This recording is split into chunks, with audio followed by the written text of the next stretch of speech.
আসসালামু আলাইকুম বন্ধুরা আজকের এই ভিডিওতে আপনারা এটাই জানতে চলেছেন যে কিভাবে মৌলভী সাহেব একটি জিনের বিবাহ পড়িয়েছিল সে সম্পর্কে একটি সত্য ও বিস্ময়কর ঘটনা আজকের ভিডিওতে তুলে ধরা হয়েছে। তাই ভিডিওর কোনো অংশ না টেনে একেবারে শেষ পর্যন্ত দেখতে থাকুন। আর চ্যানেলে নতুন হলে অবশ্যই সাবস্ক্রাইব করবেন। তো চলুন ভিডিওটি শুরু করা যাক। মৌলভী সাহেব তখন বলছিলেন, রাতের এক সময়টা ঠিক আমার মনে নেই, তবে গভীর নিদ্রায় আমি ছিলাম। তখনই আমার ঘরের দরজায় কেউ একজন টোকা দিচ্ছিল। আল্লাহ রব্বুল আলামিন একটি অলৌকিক ক্ষমতা আমাকে দিয়েছে। আমি যতই ঘুমের নিদ্রায় থাকি না কেন, সামান্য একটু ডাকেও আমার ঘুমটি ভেঙে যায়। আর এই জন্যই আমি জেগে উঠলাম আর দরজার দিকে দেখতে লাগলাম। কিছুক্ষণ পর আবার দরজায় টোকা মারার আওয়াজ আমি শুনতে পারলাম। তখন আমি মোবাইলের দিকে তাকিয়ে দেখতে লাগলাম এখন রাত ঠিক কত বাজে। আর তখনই আমি মোবাইল দিকে তাকিয়ে মোবাইলে দেখলাম 11টা বাজে। আবারও ঠিক একইভাবে তৃতীয়বারও দরজায় টোকা দিল এবং আমার নাম ধরে ডাকলো। আর তখন আমি দরজা খুলে দিলাম এবং দেখতে পেলাম অচেনা দুজন যুবক ছেলে আমার দরজার সামনে দাঁড়িয়ে আছে। আমি তাদেরকে দেখে চেনার চেষ্টা করলাম, কিন্তু আমি তাদের এর আগে কখনো দেখিনি। তারা বলল, মৌলভী সাহেব, আমাদের ওখানে বিয়ে হচ্ছে আর আমরা আপনার বিয়ে পড়ানোর জন্য নিয়ে যাওয়ার জন্য এসেছি। আমি তখন বললাম, মাফ করবেন, কিন্তু আমি তো আপনাদেরকে চিনতে পারছি না, দয়া করে আপনাদের সম্পর্কে কিছু আমাকে বলুন। ওরা বলল, আমরা আপনার প্রতিবেশী গ্রাম থেকে এসেছি। আমি বললাম, তোমাদের নাম কি? ওদের মধ্য থেকে একজন বলল, আমার নাম জানজার আর ওর নাম ইফক। তখনই আমি ভাবতে লাগলাম, ওদের নাম তো ভারী অদ্ভুত। কিছুক্ষণ কথা বলার পর আমি ওদের সাথে যাওয়ার জন্য প্রস্তুত হয়ে গেলাম। মৌলানা সাহেব বলছিল সেই সময় মার্চ মাস চলছিল, যার ফলে কিছুটা ঠান্ডা পড়ছিল। ওরা দুইজন আমার আগে আগে যাচ্ছিল আর আমি ওদের পেছনে যাচ্ছিলাম। ওদের হাঁটার গতি ছিল খুবই দ্রুত, কিন্তু ওরা আমার জন্য আস্তে আস্তে হাঁটছিল। আর এভাবে 20 মিনিট হেঁটে যাওয়ার পর ওরা ওদের রাস্তা পরিবর্তন করলো। আর এটা দেখে আমি ঘাবড়িয়ে গেলাম, কারণ ওরা যেদিকে যাচ্ছিল গ্রাম ছিল উল্টো দিকে। ওরা যেমনি যাচ্ছিল সেমনি একটা খোলা বড় মাঠ ছিল। সাধারণত দিনের বেলায় ওই সমস্ত জায়গায় বাচ্চারা ক্রিকেট ও ফুটবল খেলা খেলতো। আমি ওদেরকে জিজ্ঞাসা করলাম, ভাই, আপনি কোথায় যাচ্ছেন?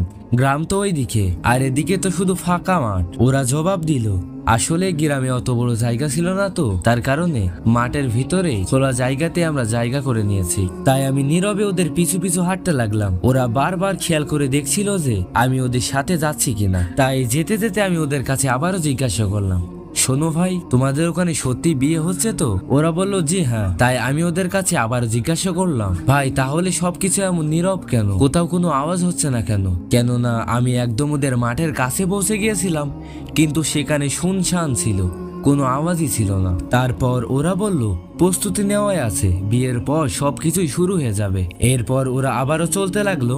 আর 5 মিনিট পর আমি ওদের সামিয়ানা দেখতে পেলাম। আরো 2 মিনিট হাঁটার পর আমি একদম সামিয়ানার ভিতরে পৌঁছে গেলাম। সেখানে খুব সুন্দর করে আলোকসজ্জায় সাজানো হয়েছিল। আমি অদ্ভুত চোখে সবকিছুই দেখতে লাগলাম। তারপর ওদের ভিতরে কেউ একজন বলে উঠল, স্বাগত মৌলভী সাহেব। আমার সামনে কুতি পাঞ্জাবি পরে একজন লোক দাঁড়িয়ে ছিল। জানজার নামে যে যুবকটি আমাকে নিয়ে এসেছিল সে তখন বলল, ইনি কনের পিতা আর ওনার নাম সর্দার মানুষ তখন বললেন, আসেন মৌলভী সাহেব, আমি আপনাকে সামনের দিকে নিয়ে যাই।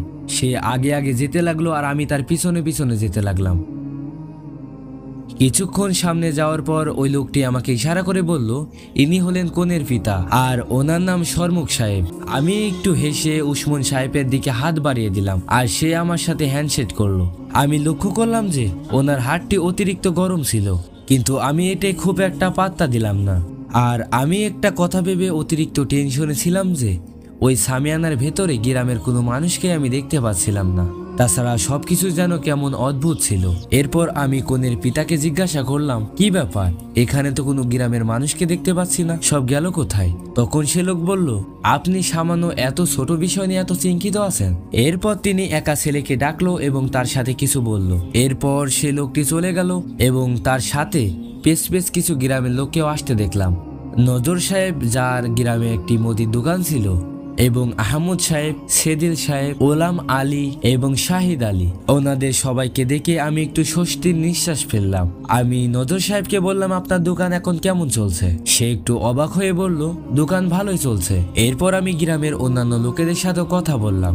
এর মধ্যে ইফক সাহেব এসে বললেন, মৌলভী সাহেব, আপনি বিবাহ পড়ানো শুরু করে দিন, বিবাহর সময় চলে যাচ্ছে। আমি তখন বললাম, জি চলুন তাহলে। এরপর আমি বিবাহ পড়ালাম। এরপর তিনি আমাকে মিষ্টি খেতে দিলেন এবং বিবাহ পড়ানোর জন্য তিনি আমাকে কিছু টাকাও দিলেন এবং খাবারও খেতে দিলেন। খাবার এতটাই সুস্বাদু ছিল যে আমি সেটা বর্ণনায় বোঝাতে পারবো না। এরপর ইফক এবং জানজার যারা আমাকে নিয়ে এসেছিল, ওরা আবারও আমাকে বাড়ির দরজা পর্যন্ত এসে পৌঁছে দিয়ে গেল। ওরা চলে যাওয়ার পর আমি অজু করে আবারও ঘুমানোর প্রস্তুতি নিতে লাগলাম। ওরা চলে যাওয়ার পর অজু করে আমি ঘুমানোর সময় একবার খেয়াল করলাম যে আমি একবার টাইমটা দেখি। তখন আমি আমার মোবাইলের দিকে তাকালাম। যদি ফজরের ওয়াক্ত হয়ে যায় তাহলে আমি নামাজটা পড়ে নিব, কিন্তু সময় দেখে আমি হতভম্ব হয়ে থেকে গেলাম। কিন্তু আমার মনে হয়েছিল যে আমি বাইরে থাকার পর বেশ কিছুক্ষণ সময় অতিবাহিত হয়েছে, কিন্তু আমি যখন আমার মোবাইলের দিকে তাকিয়ে সময় দেখলাম তখন বুঝতে পারলাম যে বেশি সময় আমার অতিবাহিত হয় নাই।